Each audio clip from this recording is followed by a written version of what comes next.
Assalamualaikum warahmatullahi wabarakatuh. Om Swastiastu. Namo Buddhaya. Salam kebajikan. Shalom. Halo semuanya. Terima kasih sudah berkunjung ke channel Wayah Horor. Sebelum kita mulai cerita horor yang penuh misteri kali ini, saya punya permintaan kecil nih. Ingat ya, jangan buru-buru klik subscribe. Tapi kalau kalian menikmati kontennya, saya akan sangat senang kalau kalian mau menuliskan Waalaikumsalam di kolom komentar bagi yang Muslim, atau jawab salam sesuai keyakinan kalian masing-masing. Dan jangan lupa untuk like videonya. Karena ingat, salam itu doa, dan doa itu adalah kekuatan yang luar biasa. Dengan menjawab salam di kolom komentar, itu seperti kita saling mendoakan kebaikan satu sama lain. Dan percayalah, itu lebih berharga daripada sekadar klik tombol subscribe. Oke, langsung saja kita mulai ceritanya. Selamat menyimak. Namaku Yuda Septian, dulu relawan di salah satu rumah sakit rujukan COVID-19 di Surabaya. Tahun 2021, ketika pandemi lagi ganas-ganasnya. Tenaga medis banyak yang tumbang, beberapa relawan juga mundur. Tapi entah kenapa, aku tetap bertahan. Bukan karena berani, tapi karena aku merasa punya hutang. Aku kehilangan ayah karena COVID. Dan satu-satunya tempat terakhir beliau dirawat adalah Rumah Sakit X di kawasan Karangmenjangan. Setelah ayah wafat, aku daftar jadi relawan. Kebetulan, rumah sakit itu butuh tambahan tenaga untuk shift malam. Kata perawat senior, kalau kamu tahan di lantai 5 ruang isolasi, ya berarti kamu udah setengah jalan. Aku tertawa waktu itu. Kupikir itu cuma cara mereka ngetes mental. Tapi ternyata, lantai 5 bukan sekadar ruang isolasi. Itu adalah lantai, di mana banyak pasien meninggal tanpa sempat pamit. Dan malam pertamaku bertugas di sana, aku langsung tahu, beberapa dari mereka belum pergi. Shift malam pertamaku dimulai pukul 10 malam. Aku ditemani perawat tua bernama Bu Erni. Beliau kelihatannya biasa saja, tapi tatapannya selalu kosong tiap naik lift ke lantai 5. Jangan jawab kalau ada yang manggil ya, katanya sebelum pintu lift terbuka. Kalau nggak lihat mukanya, jangan balas apapun.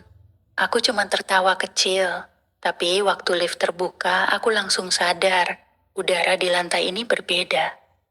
Lengang, terlalu sepi untuk ukuran ruang isolasi. Padahal dari data, ada 4 pasien aktif di ruangan itu malam ini. Dan saat aku masuk ruang jaga, monitor EKG di ruang 507 berdetak. Padahal pasiennya sudah wafat 2 hari lalu. Bu Erni hanya melirikku sekilas. Kalau dia mulai panggil nama kamu, jangan sekali-sekali nengok. Dan malam itu, aku dengar suara samar dari lorong belakang. Pelan, tapi jelas. Mas, Yuda. Tolong aku, tolong. Malam itu, aku berdiri mematung di lorong lantai 5. Cahaya neon di langit-langit berkedip-kedip pelan, dan suara itu terus memanggil namaku. Dengan nada yang sangat familiar. Mas Yuda, Mas Yuda Septian. Seketika bulu kudukku berdiri. Siapapun itu, dia tahu nama lengkapku. Aku mundur pelan, masuk kembali ke ruang jaga. Bu Erni menatapku tanpa kata. Lalu ia menyodorkan secangkir kopi hitam yang aromanya kuat banget. Minum ini, biar gak ikut kalau dipanggil. Aku masih bingung. Bu, siapa yang barusan manggil saya? Gak ada pasien di luar kan? Bu Erni hanya menatap lurus ke arah jendela. Lalu perlahan berkata, di tempat ini yang manggil itu bukan selalu yang kelihatan. Kadang malah yang udah nggak ada yang lebih keras suaranya. Pukul 02.45 dini hari, aku disuruh Bu Erni bantu cek suhu di ruang 507. Perasaanku gak enak, tapi aku jalani. Aku buka pintu perlahan, dan langsung disambut dengan bunyi alat EKG yang masih aktif. Bip, bip, bip. Ritmenya rapi, seperti milik pasien yang sedang hidup. Tapi kasurnya kosong. Cuma ada guling dan papan nama pasien di atas tempat tidur. Tertulis, Yuda Septian, laki-laki 29 tahun SPO2, 74% belum pulang.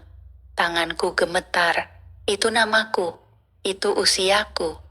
Tapi aku belum pernah dirawat di sini. Aku langsung balik ke ruang jaga. Bu Erni, nama saya ada di papan pasien 507. Kenapa bisa gitu? Bu Erni tenang saja. Kalau udah muncul, berarti kamu disuruh milih. Tinggal tunggu, yang nungguin datang. Malam itu, aku gak bisa tidur.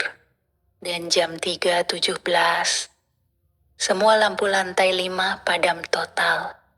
Dan dari balik lorong, aku mendengar suara napas berat dan langkah kaki menyeret menuju ruang jaga. Lampu lantai 5 padam total. Hanya cahaya redup dari monitor ruangan yang berkedip-kedip pelan. Aku terkunci di ruang jaga. Sementara dari lorong luar, terdengar langkah kaki berat yang menyeret. Srek, srek, srek. Langkah itu semakin dekat, lalu berhenti, tepat di depan pintu. Aku mematung, keringat dingin membasahi pelipis. Kupaksakan diri melongok lewat celah kaca pintu. Tidak ada siapa-siapa, tapi di lantai terlihat jejak kaki basah menuju ruang arsip pasien di ujung lorong. Entah dorongan dari mana, aku ambil senter dan memberanikan diri menyusuri jejak itu. Langkah demi langkah terasa berat. Udara di lorong seperti berubah dingin menusuk. Setibanya di ruang arsip, pintunya terbuka sedikit. Dan di dalamnya, bau alkohol dan desinfektan tercampur dengan bau anyir seperti formalin. Aku mencari file atas nama Yuda. Dan yang kutemukan benar-benar menghentakkan jantungku. Sebuah map merah. Tertulis di depannya, Septian, Yuda, laki-laki 29 tahun. Meninggal 23 Juni 2021. Tanganku gemetar saat membuka isi dokumen. Di sana ada formulir data pasien, hasil röntgen paru-paru, dan pas foto 3x4, itu aku. Foto yang sama dengan yang kupakai di KTP. Aku limbung, jatuh terduduk. Gak mungkin. Aku gak pernah dirawat di sini. Aku bahkan baru daftar relawan Agustus 2021. Tapi catatan itu jelas. Dan di bawah foto ada satu kalimat tulisan tangan. Pasien ini tidak mau pulang. Tiba-tiba, semua map di rak jatuh sendiri. Dan dari arah rak paling ujung muncul satu sosok. Pria bertubuh kurus. Berjas rumah sakit, dengan oksigen gantung di hidungnya. Wajahnya, wajahku. Dia menatapku sambil tersenyum, lalu berkata dengan suara berat, "Kalau kamu belum pulang, mungkin aku yang seharusnya gantikan." Aku lari sekuat tenaga keluar dari ruang arsip. Napas ngos-ngosan, pikiran kalut. Mataku terus membayangkan sosok yang wajahnya persis seperti aku sendiri, berdiri sambil berkata, "Kalau kamu belum pulang, mungkin aku yang seharusnya gantikan." Aku buru-buru menuju lift, tombolku tekan berulang kali. Tidak menyala. Kuambil jalur tangga darurat, menuruni 1 lantai, 2 lantai. Tapi setiap kali sampai di pintu keluar tangga, tertulis lantai 5. Aku naik lagi. Tetap sama. Aku turun lebih jauh, sampai lututku gemetar lantai 5. Lantai 5. Lantai 5. Aku putus asa, masuk kembali ke lorong. Dan saat itulah aku sadar. Semua jam di rumah sakit berhenti di pukul 03.17. Jam dinding, jam tangan, jam di HP. Semuanya beku. 3, 7. Belum berganti. Lorong mulai berkabut. Bukan kabut biasa, tapi seperti asap tipis yang perlahan menutup semua jalan keluar. Aku kembali ke ruang jaga, berharap bertemu Bu Erni. Kosong. Tapi di mejanya ada satu mapku, yang tadi di ruang arsip. Dan di atasnya tergeletak satu tag nama pasien. Yuda Septian, ruang 507. Kupelototi ruangan 507 dari kaca. Kasurnya masih kosong, tapi pelan-pelan seseorang duduk di situ. Dari balik cahaya redup lampu medis, sosok itu adalah aku. Tapi matanya tertutup kain kafan, tangannya memegang rosario, dan di dadanya ada ID card bertuliskan, relawan, Yuda Septian meninggal saat bertugas. Aku terdiam. Lalu di belakangku suara pelan membisik, waktumu sudah habis, pilih. Mau pulang sebagai siapa?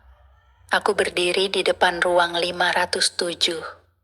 Tangan gemetar, pintu terbuka sedikit, dan di dalamnya aku sendiri sedang terbaring. Tubuhku pucat, wajahku tenang tapi ditutupi kain kafan setengah. Persis seperti mayat yang belum sempat dijemput. Dan di dada tubuh itu, ada ID card relawan dengan namaku. Suara dari belakang lorong mulai jelas. Tapi bukan hanya satu. Ada banyak suara. Suara-suara dari ruang lain. Pintu ruangan 503 terbuka. 504 terbuka. Satu persatu. Dan dari masing-masingnya keluar sosok-sosok, berjas rumah sakit, memakai selang oksigen, kain perban, dan baju pasien. Wajah mereka buram, tapi semua memanggilku, Yuda, kamu gak boleh pergi. Kamu belum gantiin tempatmu. Aku mundur pelan, jalan ke lift masih sama, mati. Tangga mengarah ke tempat yang sama. Aku terjebak di lingkaran yang mereka sebut penunggu.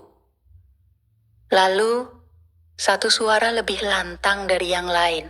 Suara Bu Erni. Yuda, dengar saya baik-baik. Ternyata dia ada di ujung lorong, menghadang jalan semua pasien itu.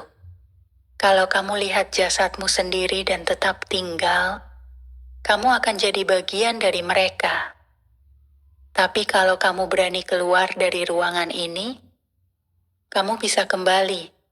Tapi kamu harus rela, gak diingat siapapun. Aku bingung. Maksudnya, Bu? Jiwa kamu masih bisa pulang, tapi sebagai orang lain. Gak bisa bawa nama, gak bisa bawa masa lalu. Kamu akan hidup, tapi gak ada yang ingat kamu pernah ada. Kupandangi tubuhku sendiri di ranjang 507. Tanganku perlahan menyentuh kaca jendela, dan refleksi di baliknya perlahan menghilang. Aku mulai tembus cahaya. Aku berlari menuju arah suara Bu Erni. Sosok-sosok pasien mencoba menghalangi. Tanganku ditarik, kakiku diinjak. Tapi Bu Erni berteriak lagi. Sekarang atau enggak sama sekali, Yuda. Aku lompat, melewati pintu darurat. Teriakan mereka hilang pelan-pelan. Dan semuanya gelap. Aku membuka mata perlahan. Cahaya lampu UGD menyorot mataku langsung. Sakit, silau, tapi hangat. Terdengar suara suster. Pasien sadar, Dok. Aku ingin bicara, tapi tenggorokanku kering. Nafasku pendek. Tubuhku lemas, tapi hidup. Aku hidup. Seorang dokter datang mengenakan APD putih lengkap. Dia berdiri di samping ranjangku sambil memeriksa grafik infus. Mas, kamu dengar suara saya? Aku mengangguk pelan. Nama lengkapnya siapa? Tinggal di mana? Aku mencoba menjawab. Tapi tidak bisa. Bukan karena tak ingin, tapi karena aku benar-benar lupa. Kepalaku kosong. Dokter dan suster saling pandang. Kemungkinan trauma. Kita catat sebagai pasien tanpa identitas dulu. Tanganku meremas selimut. Aku tahu siapa aku. Aku adalah Yuda Septian. Tapi saat mencoba mengucapkannya, tidak ada suara keluar. Hari-hari berikutnya aku dirawat di bangsal umum. Setiap pagi suster datang menanyakan, "Sudah ingat namanya, Mas?" Aku hanya bisa menggeleng. HP, dompet, kartu identitas, tak ditemukan apapun bersamaku. Aku seperti muncul begitu saja dari lorong tak bernama. Malam hari, aku sering bermimpi. Bukan mimpi aneh, tapi mimpi tentang orang-orang yang berdiri di lorong rumah sakit. Dengan wajah buram, dengan napas berat. Dan mereka memanggil seseorang, "Mas Yuda, tolong bantu kami juga pulang." Aku terbangun. Berkeringat, napas memburu. Kupandangi tanganku. Kupencet bel pasien. Suster datang. "Ada apa, Mas?" Aku menatapnya pelan. "Saya mau daftar jadi relawan. Kalau boleh, di lantai 5. 2 minggu setelah dinyatakan pulih, aku diizinkan keluar dari ruang rawat. Tapi anehnya, pihak rumah sakit tak pernah menyerahkanku ke kepolisian atau dinas sosial. Malah, aku ditawari jadi relawan. "Mas, sepertinya Mas punya ketenangan dan keberanian yang dibutuhkan di lantai 5, kata salah satu dokter muda yang menemaniku keluar bangsal. Namaku tetap tak ada. Mereka menulis ID-ku sebagai relawan, tanpa identitas lantai 5 shift malam. Dan aku terima begitu saja. Entah mengapa, aku merasa memang dilahirkan untuk itu. Untuk berada di sana. Untuk menghadapi hal-hal yang tak bisa dimengerti orang waras. Malam pertamaku kembali ke lantai 5. Perasaan itu langsung datang lagi. Udara berat, langkah kaki yang tak bersuara, lorong panjang yang seolah memeluk dari semua arah. Tapi kali ini, aku tak takut. Karena aku tahu, aku bagian dari tempat ini. Di ruang jaga ada satu buku log baru. Dan di halaman pertama tertulis catatan, "Semua yang belum pulang akan memanggil orang yang mengerti jalan kembali." Aku menutup buku itu pelan, lalu menatap lorong yang kosong. Dan malam itu, ruang 507 terbuka sendiri. Dari dalamnya samar-samar, aku melihat sosok pria, kurus, rambutnya acak-acakan, dan wajahnya bukan aku. Tapi aku tahu, itu yang selanjutnya. "Mas, tolong bantu saya pulang." Aku tersenyum kecil, melangkah perlahan ke arah ruang 507. Tenang, aku pernah di tempatmu. Sekarang giliranku bantu. Semakin sering aku bertugas di lantai 5, semakin jelas ku rasakan. Tidak semua jiwa di sana ingin pulang. Beberapa memang menunggu dibimbing kembali ke cahaya. Tapi sebagian lain menikmati kegelapan yang melingkupi lorong ini. Malam itu, aku kembali menyusuri lorong, mengecek ruang-ruang seperti biasa. Tapi ketika sampai di ruang 511, aku merasa tekanan aneh di dadaku. Dari luar kaca, kulihat tempat tidur kosong. Tapi monitor EKG hidup dan berdetak jauh lebih cepat dari normal. Bip bip bip bip cepat, kasar, seolah ada sesuatu yang panik atau marah. Aku membuka pintu perlahan. Bau obat bercampur, bau daging gosong, dan di dinding belakang ada coretan darah, tertulis besar, "Jangan pulangkan aku." Tiba-tiba, suhu ruangan turun drastis. Lampu padam sesaat, dan dari bawah tempat tidur, keluar sosok setengah badan, baju pasien, tangan kurus dan kuku panjang mengais lantai. Matanya hitam penuh, dan mulutnya tak punya lidah. Dia menatapku. "Kau bukan bagian kami. Kenapa kau kembalikan mereka? Biarkan kami kenyang di sini." Aku mundur, refleks menarik salib kecil dari saku, rosario dari ibu. Sosok itu meraung, tubuhnya seperti terbakar oleh cahaya yang keluar dari tanganku. Lorong mulai bergetar. Pintu-pintu tertutup sendiri satu persatu.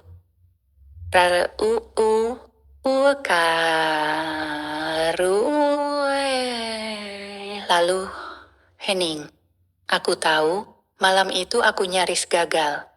Karena mulai malam itu, mereka yang sudah terlalu lama mulai tahu siapa aku, mulai mencariku, dan mulai mengincar mereka yang mendekat padaku.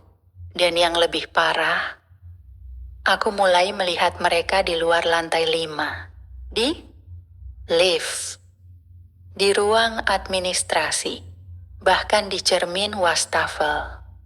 3 hari setelah kejadian di ruang 511, aku minta ditugaskan di area luar lantai 5. Sekadar cari jarak, tenang sebentar. Aku dipindah sementara ke IGD. Jaga pasien baru, bantu input data, antar ke ruang rawat.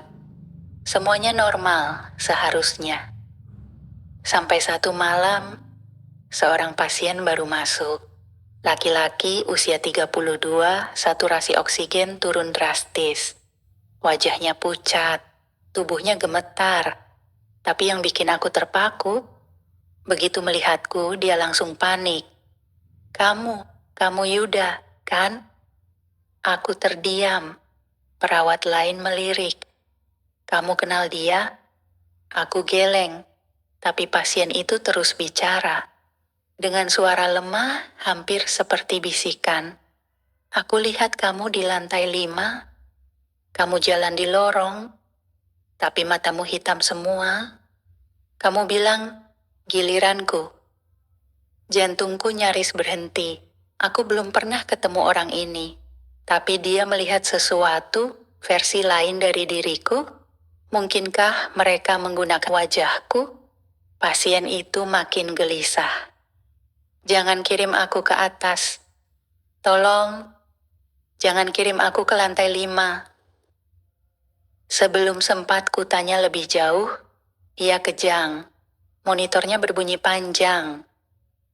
"Beb." Kami lakukan CPR. Berulang kali. Tapi dia tidak kembali. Yang aneh ketika jenazah dibersihkan, di pergelangan tangannya ada goresan luka samar berbentuk angka 507. Aku kembali ke ruanganku malam itu dan mendapati map pasien pria itu sudah tersusun rapi di atas mejaku. Padahal Aku belum sempat input data apapun. Di dalam map, cuma satu kertas. Tulisannya besar, dengan tinta merah. Kalau kamu terus bantu mereka pulang, kamu akan ditinggal sendirian. Dan untuk pertama kalinya, aku merasa benar-benar takut. Bukan takut pada mereka, tapi takut kalau sebenarnya aku bukan lagi manusia. Setelah kejadian dengan pasien yang menyebut namaku, sesuatu di dalam diriku mulai berubah. Bukan dari luar, tapi dari dalam. Seolah batas antara aku dan mereka mulai kabur. Pagi itu aku bercermin di kamar mandi staf. Wajahku masih sama, tapi refleksiku terlambat 1 detik. Aku angkat tangan kanan. Refleksi baru ikut menyusul. Aku kedipkan mata. Refleksi baru menutup mata setelahnya. Sejak kapan cermin tidak jujur? Keesokan harinya, saat bertugas, aku menyapa rekan sesama relawan di ruang ganti. Pagi Bang Rio. Dia menatapku kosong, mengangguk pelan, lalu pergi begitu saja. Biasanya dia ngajak ngopi bareng sebelum shift. Hal serupa terjadi dengan Bu Rini, perawat senior yang selalu baik padaku. Dia melewatiku di lorong IGD. Padahal aku berdiri tepat di jalurnya. Aku refleks mundur biar gak tabrakan. Tapi dia jalan terus. Seperti aku gak ada. Aku coba tanya salah satu perawat. Mbak, kalau saya gak ngisi form ini, dimarahi gak? Dia melirik. Maaf ya mas, kamu relawan baru ya? Namanya siapa? Aku terdiam. Saya, Yuda. Dia membuka catatan relawan, menggeser daftar nama satu persatu, lalu menggeleng. Gak ada nama itu di sini, mas. Aku mulai panik. Kembali ke ruang staf. Buka lemari penyimpanan barang pribadi. Cari ID card. Dan di sana, tidak ada apa-apa. Seperti aku perlahan dihapus. Satu persatu, orang-orang yang dulu kenal aku, mulai tak mengenal. Malamnya, aku coba buka file digital. Database relawan. Shift kerja. Foto-foto kegiatan. Tak satu pun menyebut namaku. Bahkan di foto bersama tim relawan, aku tidak ada. Padahal aku ingat jelas, aku berdiri di tengah. Pakai masker, baju hazmat. Tapi di situ, cuma ada ruang kosong. Aku menatap layar komputer dengan napas berat. Lalu ku dengar suara di balik lorong lembut, pelan, tapi jelas. Waktumu hampir habis. Kalau tak ada yang ingat kamu bukan siapa-siapa. Setelah semua orang berhenti mengenaliku, aku berhenti mencoba menjelaskan siapa diriku. Karena setiap kali ku sebut nama Yuda, mereka hanya menatapku seolah aku bicara dalam bahasa lain. Tapi ada satu tempat yang masih mengenal aku. Ruang 507. Lorong ke sana makin jarang dipakai. Pintu-pintu di sekitarnya dikunci. Dan kalau malam tiba, ruang itu selalu mengeluarkan suara pelan, seperti orang bercakap dari balik dinding. Aku masuk ke sana malam itu, sendirian. Tak ada yang melihat, karena siapa juga yang masih bisa melihatku? Kasurnya kosong, tapi monitor EKG menyala. Dan di meja kecil samping tempat tidur, ada satu cermin kecil. Aku angkat, menatap dalam-dalam. Dan kali ini bayanganku berbeda. Wajahku sama. Tapi di belakangku, ada puluhan sosok berdiri. Sebagian pakai baju pasien, sebagian pakai jas relawan, sebagian tak punya wajah. Mereka menatapku. Lalu satu di antaranya bicara dari balik pantulan. Pilih sekarang, bertahan sebagai yang tak diingat, atau pulang dan tutup pintunya selamanya. Aku ingin bertanya, tapi cermin itu mengeluarkan asap tipis, dan dari dalamnya seperti ada udara yang menghisap. Tanganku refleks masuk, dan tiba-tiba aku berdiri di sebuah lorong gelap. Tak ada atap, tak ada dinding, hanya deretan ranjang kosong mengambang. Dan di tengah lorong itu, satu sosok duduk. Aku sendiri, tapi lebih kurus, lebih pucat, lebih tenang. Dia memanggilku tanpa suara. Kalau kamu ingin diingat lagi, satu nyawa harus tinggal, satu harus menutup pintu. Karena tak semua yang pulang bisa kembali sebagai orang yang sama. Aku berdiri di antara lorong tak berdinding itu, menghadap ke sosok yang wajahnya adalah milikku, tapi lebih pucat, lebih tenang, dan sorot matanya jauh lebih dalam, seolah ia tahu semua yang belum sempat aku pikirkan. Kamu ingin kembali, Yuda? Mau dikenali lagi? Dipanggil nama lagi? Aku mengangguk pelan. Bisa, tapi harganya nyawa. Karena untuk satu jiwa yang kembali ke dunia, satu jiwa harus tinggal di sini. Aku geleng. Saya nggak mau gantikan siapapun. Saya bukan pembunuh. Tapi dia tertawa kecil. Tenang, kamu nggak perlu bunuh siapa-siapa. Karena yang tinggal adalah kamu juga. Dia menunjuk kursi kosong di sampingnya. Dan entah bagaimana, aku tahu itu untukku. Untuk bagian dari diriku yang sudah terlalu lama tenggelam dalam lorong, lupa, dan kehilangan nama. Yang kamu bawa kembali nanti. Bukan kamu yang hari ini, tapi kamu setelah semuanya, dengan luka, dengan beban, dengan bekas mereka yang pernah tinggal di tubuhmu. Aku menatap bayangan-bayangan di belakangnya. Beberapa wajah familiar. Pasien yang pernah kuantar. Relawan yang tak pernah kembali. Dan satu yang matanya masih merah menatapku penuh benci. Pria dari ruang 511. Dia berbisik. Kau kira bisa lari? Dunia nyata akan menghukummu juga. Tiba-tiba suara keras bergema dari segala arah. Degung, degung, degung. Seperti monitor jantung rusak. Seperti ribuan suara detakan berdempet. Dan sosok di depanku, aku yang lain, mengangkat tangannya. Waktumu habis. Aku berlari. Menolak duduk. Menolak tinggal. Tapi langkahku berat. Seolah sebagian tubuhku menolak pulang. Aku teriakkan namaku. Yuda Septian, aku masih ada. Dan semuanya gelap. Aku terbangun. Di lorong IGD rumah sakit. Basah kuyup, berkeringat. Tapi untuk pertama kalinya, Bu Rini menatapku dan berkata, Yuda, kamu dari tadi di mana, Nana? Aku tersenyum pelan. Aku kembali. Tapi di telapak tanganku, ada satu stiker pasien bertuliskan, Ruang 507. Kamar kosong, status, tidak pulang. Aku pikir semua sudah selesai. Aku pikir saat Bu Rini mengenaliku lagi, saat namaku kembali muncul di daftar relawan, saat orang-orang mulai menyapaku kembali, aku telah kembali utuh, tapi ternyata tidak. Malam pertama setelah pulang, aku mimpi buruk.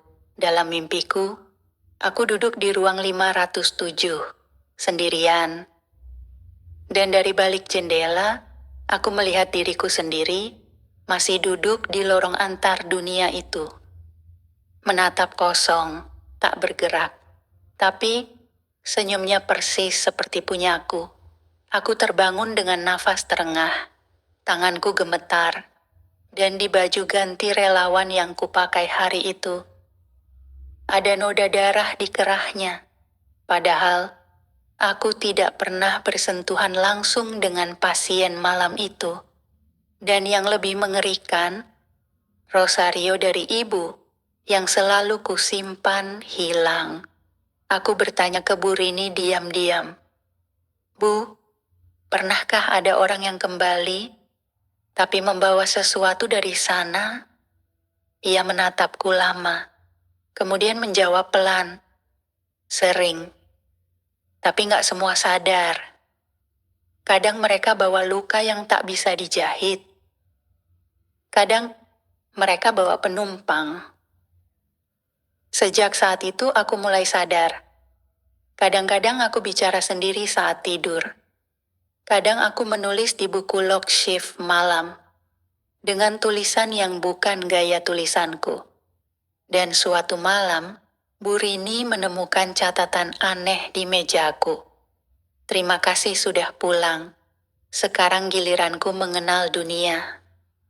Aku mencoba tetap waras, tetap bertugas, tetap jadi Yuda. Tapi tubuhku mulai bereaksi. Tanganku suka gemetar tanpa sebab. Mataku memerah saat jam menunjukkan pukul 03.17.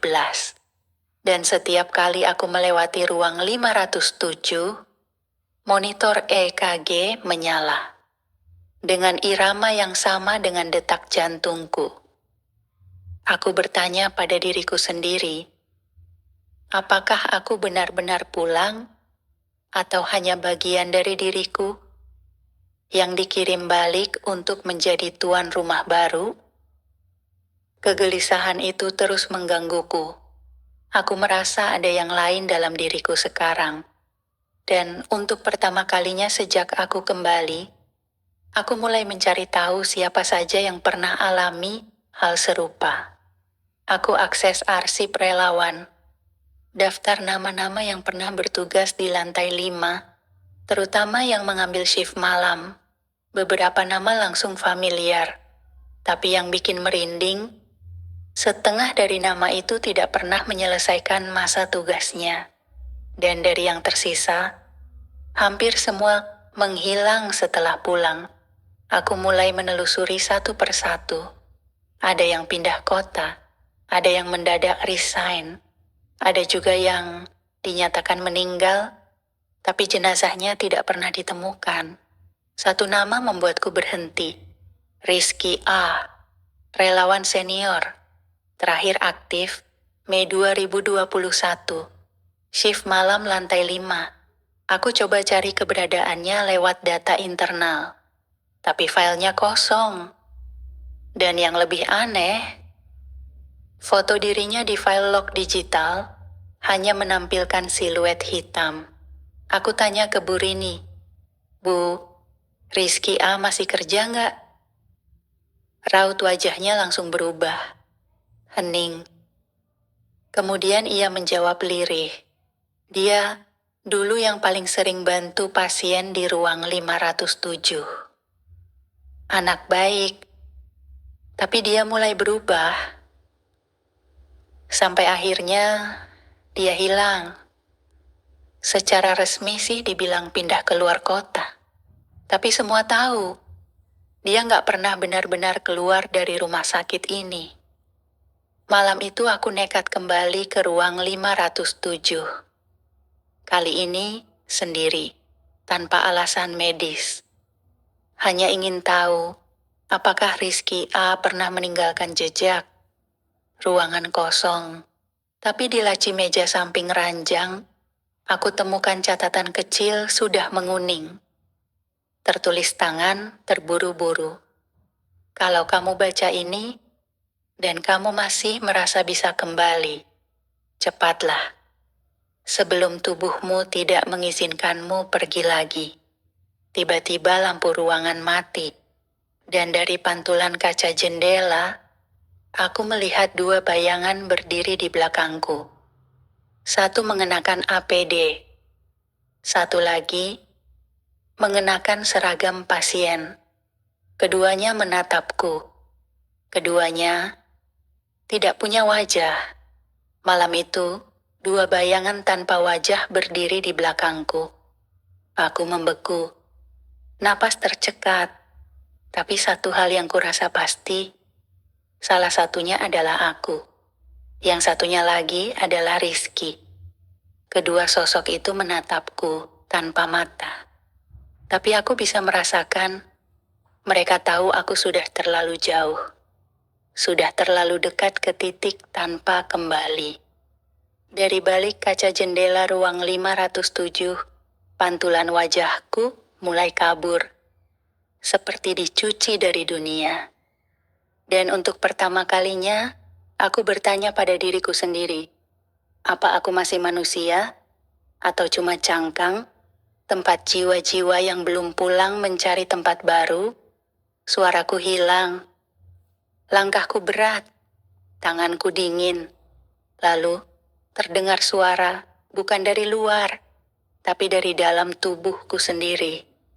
Kamu sudah dipilih. Karena kamu pulang, kamu harus jaga pintunya, agar yang belum waktunya tidak ikut keluar. Aku menangis, bukan karena takut, tapi karena aku tahu aku tak bisa kembali seperti dulu. Aku buka saku celana. Rosario dari ibu yang sempat hilang kembali ada di sana. Berarti ini saatnya. Aku kembali duduk di kasur ruang 507. Menutup mata. Kalau memang aku yang ditugaskan menjaga pintu itu, maka biarlah aku tinggal. Asal yang lain bisa benar-benar pulang. 1 tahun kemudian, rumah sakit itu sudah tenang. Lantai 5 tetap digunakan, tapi semua berjalan normal. Para relawan baru tak pernah mendengar tentang kejadian aneh, karena pintunya sudah dikunci. Tapi setiap tanggal 23 Juni, pukul 03.17, di ruang 507, lampu akan padam selama 60 detik. Dan di layar monitor, muncul satu nama pasien, Yuda Septian. Status, penjaga. Pesan moral. Tidak semua yang kembali dari gelap pulang dengan tangan kosong. Kadang yang paling berani bukan yang melawan kegelapan, tapi yang memilih diam dan menjaga agar orang lain tak ikut tersesat. Kita tidak selalu punya kesempatan kedua dalam hidup, tapi bila diberi, jangan sekadar kembali untuk diri sendiri.